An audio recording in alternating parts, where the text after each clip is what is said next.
Bonjour, dans cette vidéo, je vais vous montrer comment utiliser le panneau de détection des coupures vidéo.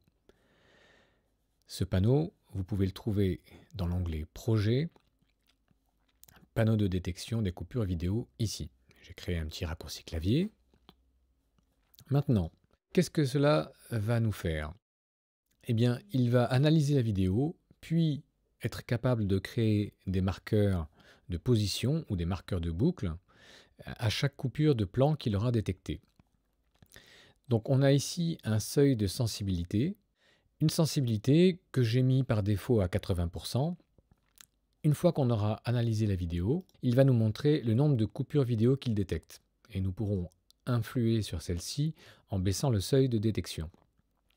Et ensuite, nous pourrons créer les marqueurs en choisissant un certain nombre de paramètres. Voilà, la vidéo est analysée. Il a détecté 27 coupures.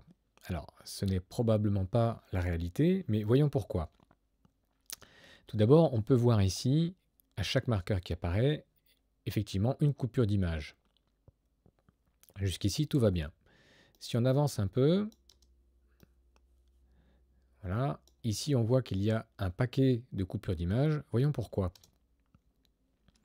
À l'image, on voit qu'il y a un effet sur l'image que lui détecte comme des coupures. Et ensuite, c'est bon, il recommence à voir des coupures.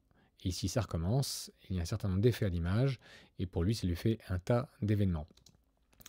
Alors, on sait qu'ici, les coupures sont correctes, et qu'ici, il y en a trop. Donc, on peut baisser le seuil de détection jusqu'à diminuer le petit paquet qu'on a ici, mais sans supprimer les coupures précédentes qui sont correctes.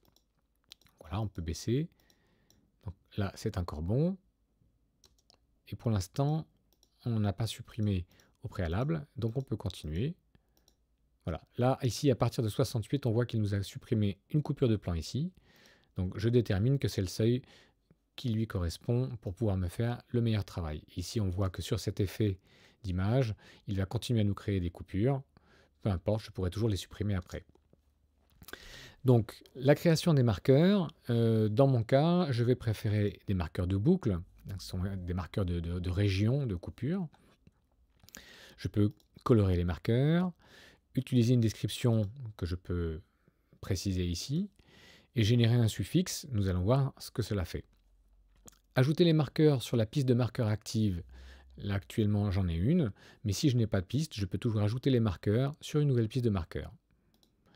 Si on les ajoute, nous voyons qu'il a créé ici une piste et qui suit bien la détection que nous avons effectuée. Donc là, je sais que j'aurai à supprimer un certain nombre de coupes. Il a rajouté des lettres, c'est donc le suffixe qu'il a rajouté après le marqueur, identification des plans.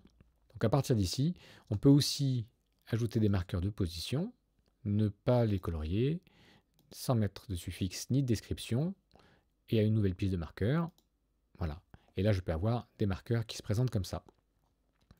Donc voilà, j'espère que ce rapide tutoriel vous aura permis de mieux utiliser cette fonction si vous ne la connaissiez pas déjà. N'hésitez pas à laisser vos commentaires. Merci.